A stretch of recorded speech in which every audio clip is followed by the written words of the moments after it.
I'm rolling. And I'm one of the official hosts for the international delegation because I'm with UNICEF. I'm an ambassador for UNICEF. And I will be hosting a lunch with Kofi Annan and also within the... Are you ready? Yep. Oh, okay. I'll begin with a question. You were born in 1927? I don't discuss that. Okay. But could you tell us, please, how you grew up? Some stories, some the social background and the early years. I was born in 1927 in Harlem, in New York.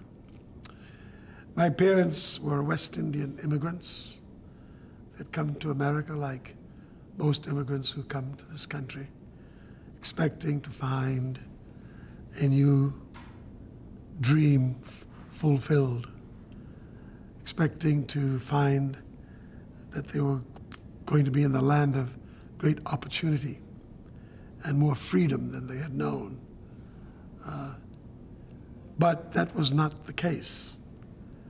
My mother was very much undereducated.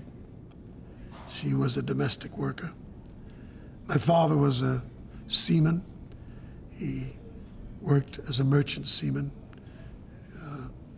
for an American fleet and British fleets.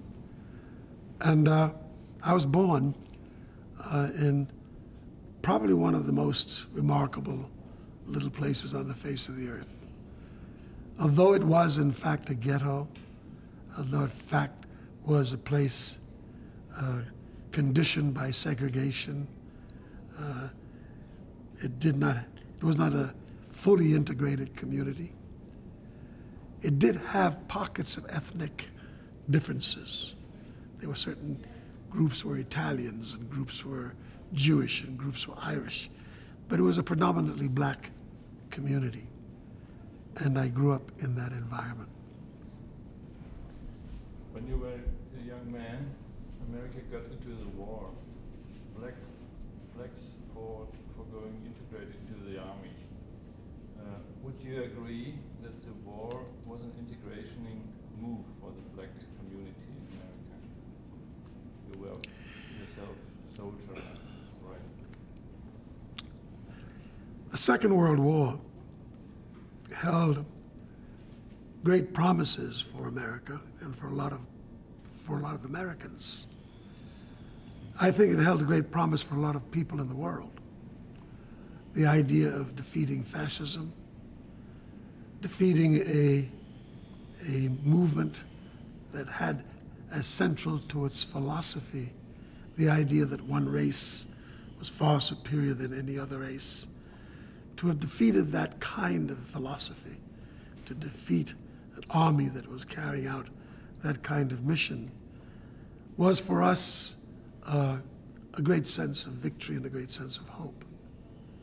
And many of us as Black Americans had felt that with winning that war, democracy would have opened up its arms and become far more embracing of all of the peoples of the world.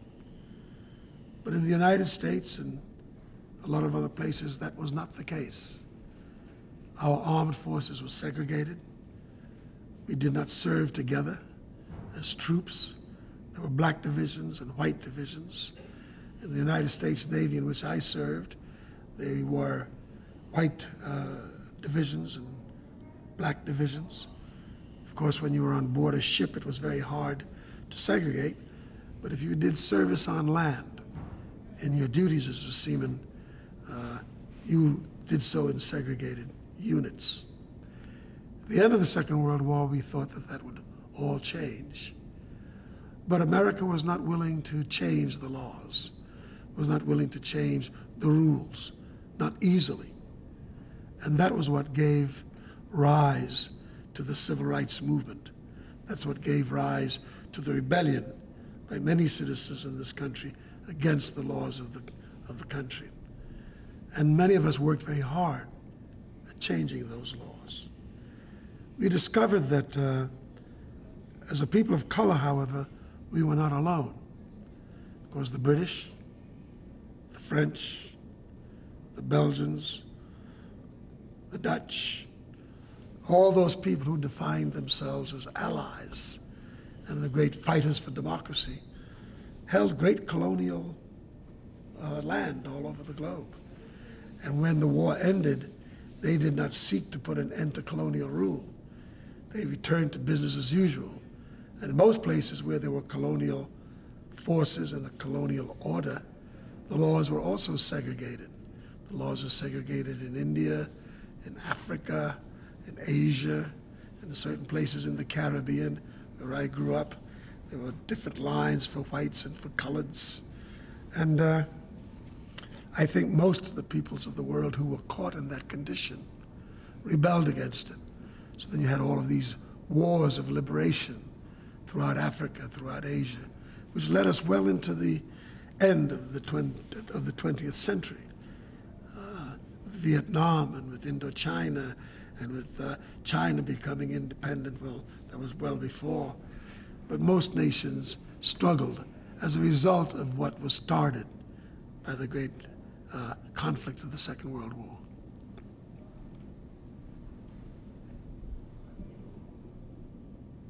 You began at Schomburg Center, as I heard yesterday.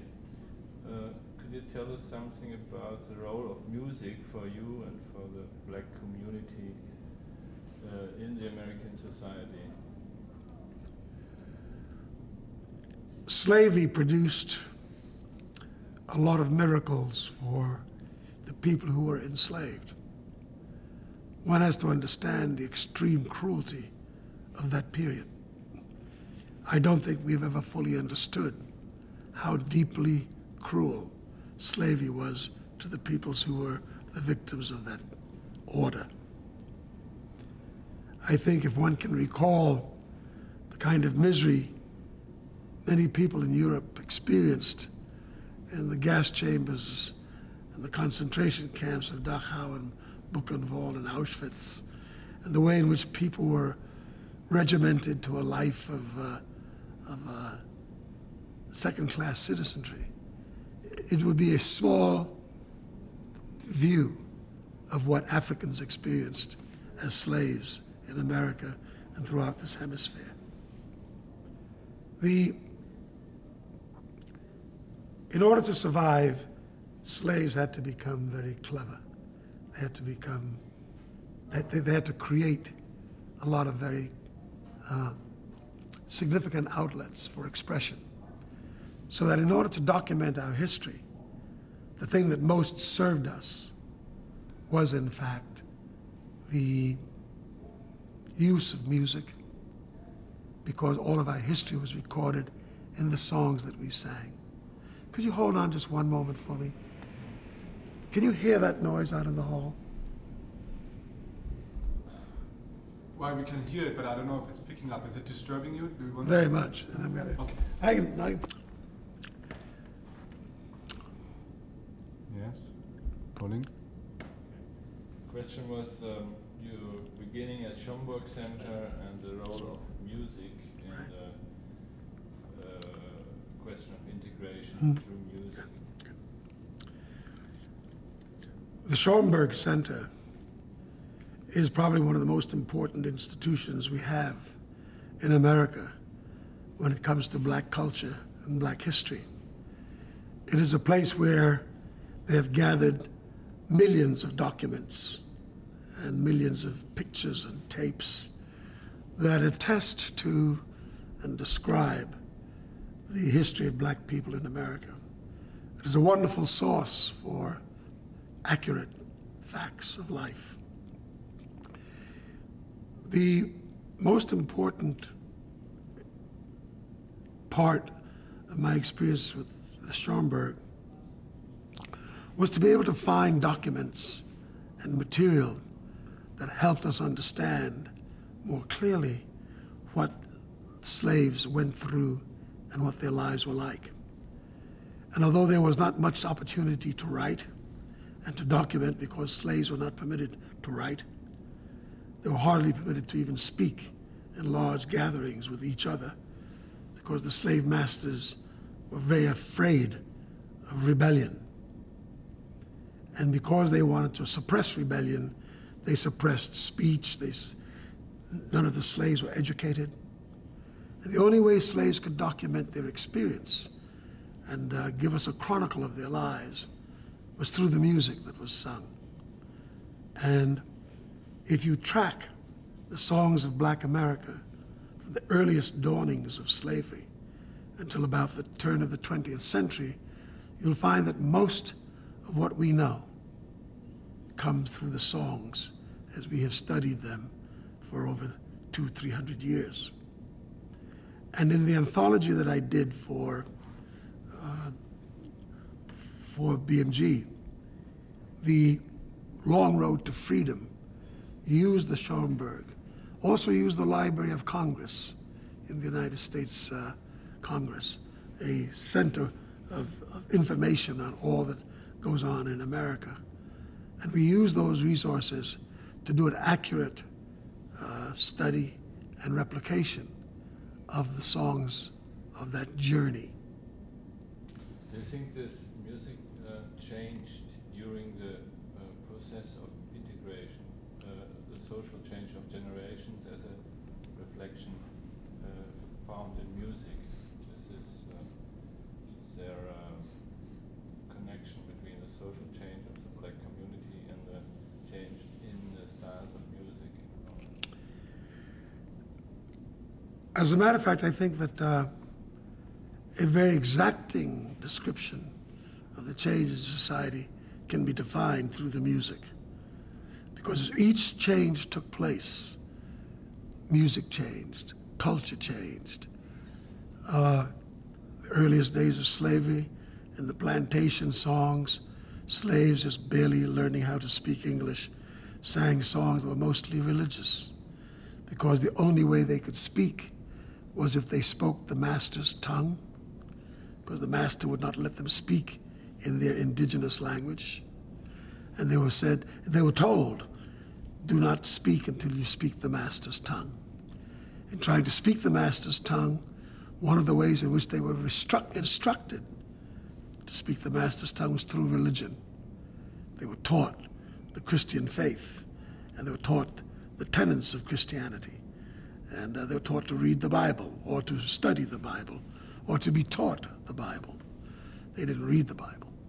And they had slave ministers who went all around the different plantations instructing slaves. As a matter of fact, using Christianity to tell slaves that they must never rebel against their masters, no matter how cruel or how evil they were, that they would be rewarded for their docile behavior with the kingdom of heaven.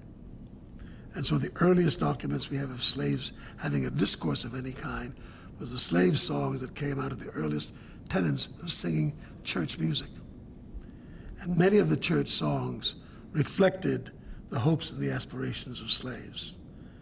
As society grew, as cotton became king, as more slaves began to fill the land, more Europeans came to direct slaves and to direct the commerce of the cotton empire and slavery. That integration moved slaves from plantations to different occupations. No longer were they just harvesting the cotton. They now became, they had to pack the cotton, they had to transport the cotton, they had to load the cotton from the warehouses onto the ships. And as they went through this process and they began to meet different people, their expression changed and the content of their songs changed.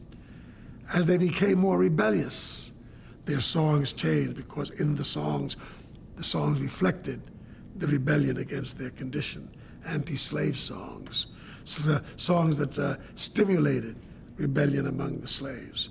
As the slaves began to rebel and move out of slavery and fight against the slave plantations, their songs began to encourage that rebellion. Go Down Moses is a a very famous song about a woman by the name of Harriet Tubman, who was considered one of the greatest abolitionists. She directed what they called the Underground Railroad movement, which was to move slaves by night out of the South into the free North. And they used songs to communicate from plantation to plantation, to direct slaves on which ways to go and what to look out for in relationship to the slave drivers, or the paddy wagons, as we call them. When the Civil War came and slaves began to participate in that war, they began to develop songs of the military. And as black units serving in the Union Army fighting against the Confederacy, we have many songs that the soldiers sang and that were written about the brave things and the courageous things that they did and what they expected at the end of that war. At the end of that war, we had what we call the antebellum period, when they began to sing the songs of freedom and the songs of hope for the future. And they used the church music that they knew so well to sing to a great hope of the democratic future that slaves expected. And as slaves left the South and moved north into the industrial zones of America, the culture changed then too. The earliest beginnings of jazz, coming out of New Orleans, going into Kansas City, going into Chicago, going into Baltimore, even out of Memphis. All the jazz period began. And that music became freer and more open and more complex, because now it began to integrate Eurocentric culture with African culture and slave culture, which gave us what is now agreed to by all. The really only pure American art form is considered to be jazz. Do you think, you said rebellion is healthy. Do you think rap is a rebellion too against? I think what? Rap, rap, yeah, the hip-hop culture. I've always believed that art, in its best service, is art that stimulates rebellion. I had a great mentor as a young boy and a young man growing up, who was a great artist by the name of Paul Robeson. And Paul Robeson once said to me that the responsibility of art is not just to show life as it is, but to inspire and show life as it should be. I think that concept necessarily addresses the fact that art must be a stimulus for rebellion.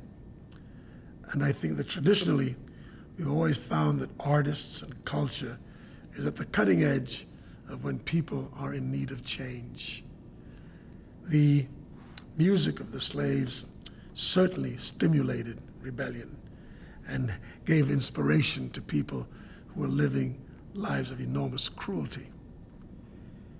And I think in our tradition, we've always found that music is almost the forerunner and the prophecy of what is to come, because it stimulates people towards a higher order of living, to a more decent social set of conditions and circumstance.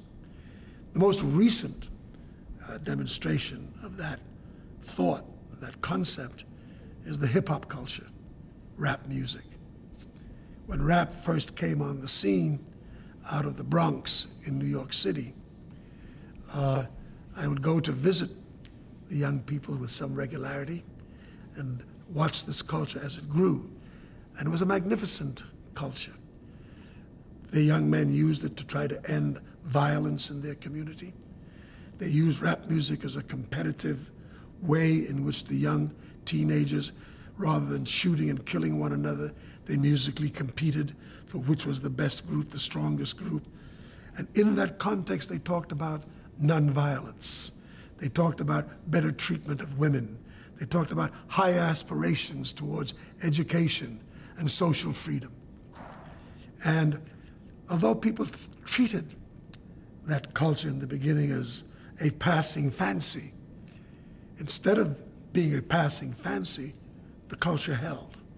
And a lot of young people were attracted to it.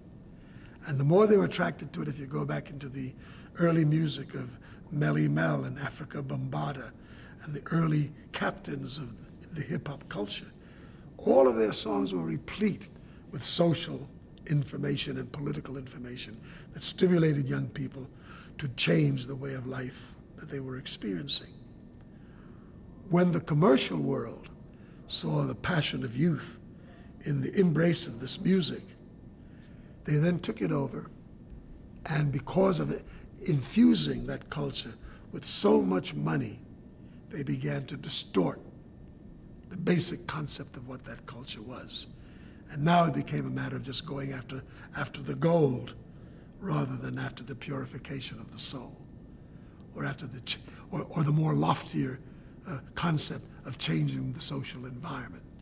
And then all of a sudden we woke up one day and rap music took off into a place of embracing violence, everybody got dressed and dripping in gold chains and fancy cars and fancy women. And this, for the moment, became the culture.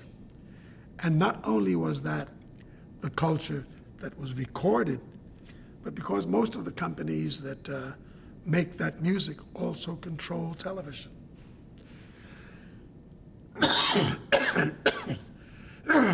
Excuse me. Also control television. And they use television to depict the hip-hop culture in the gold-dripping, fancy women and milieu. And for a long time, black communities have been in great struggle to try to change and get back to the roots of rap culture and lead it back to where it had originally begun. If you go to the other places in the world outside of America, where rap culture is beginning to take strong root, in the Caribbean, in South America, all through Africa, and in many, many places in Europe, even in Germany. We recently had a convention in New York, of the International Convention of Rappers. And we were amazed to see the German rappers who came, the French rappers, rappers from China, rappers from Japan. It was astounding. Rappers from Cuba, from Brazil, and all of the American rappers from England. And it was just amazing to see the extent to which this culture had begun to spawn the earth, attract the imagination of the young. And most of the rappers that I know who are starting out today are rappers who write to a great social conscience, to social issues, and bring you social information. And I think that that culture is a vital part of the world youth. But it's sad that there is a new black middle class in America, lawyers, the musicians, and Hollywood, Oscars, and so. What do you think about the fact that at the moment there is a suit claiming reparations for slavery? Is there a connection to, just in this moment, when the black community seems to come up in the society, they begin to reflect about, upon economical damages and economic reparations for this? What do you think about that? The great struggle of civil rights was to level the playing field of life, to give everyone an equal opportunity to compete for the opportunities that society offers. It has been the experience of black Americans that, having achieved many goals of the civil rights movement, they still had not fundamentally achieved social freedom and social access, and the right to social access. It is true that we were able to change the laws. No longer do they have segregated buildings and segregated schools and segregated places in which to work and live. That's all changed by law. We now have the right to vote, which we did not have before.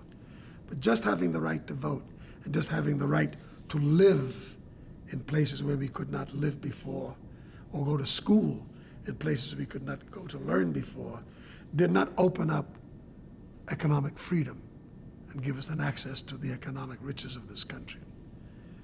And in this struggle, in order to find greater equality and greater access to resources to stimulate the growth of the society and of black people in America, it has now become very clear that we must look at ourselves through the economic prism of life. What are we doing in terms of having money and resources to help us build a healthier society?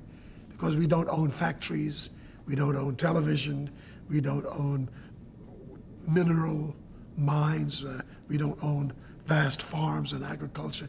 We have none of the relationship to the product of earth and the produce of earth that gives us a chance to become equal players.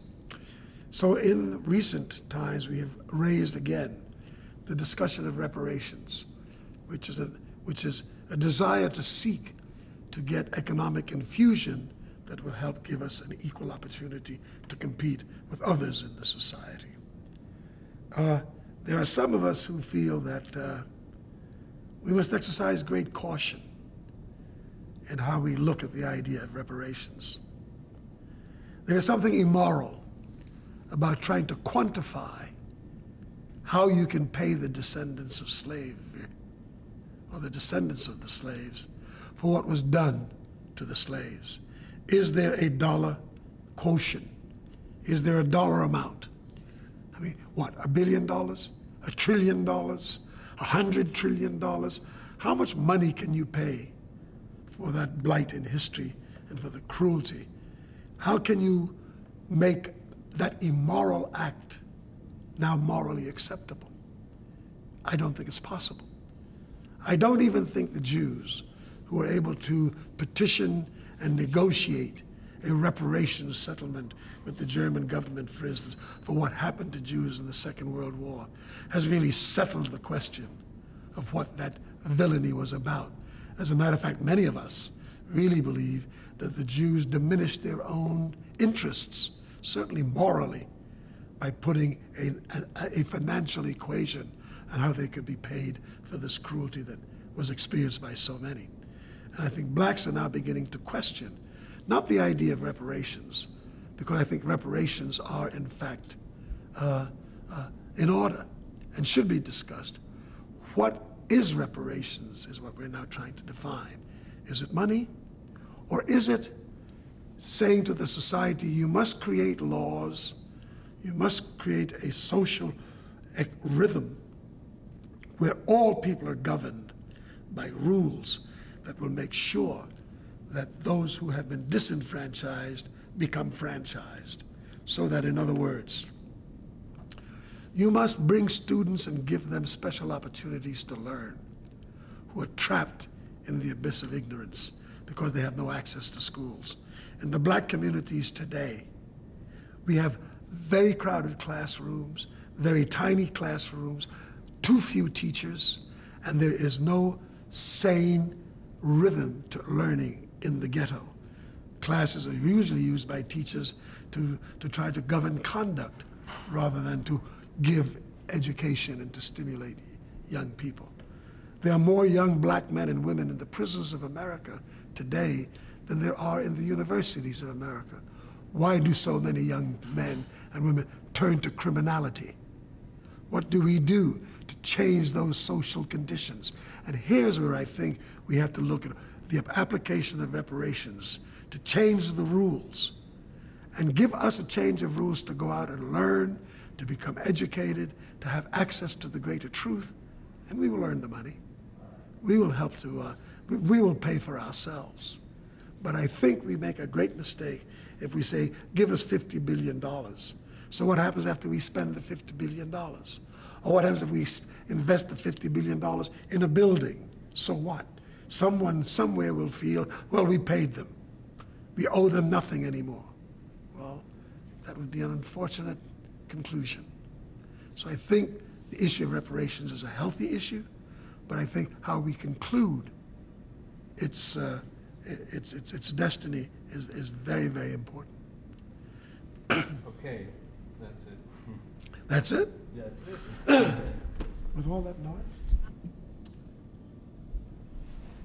I've always believed in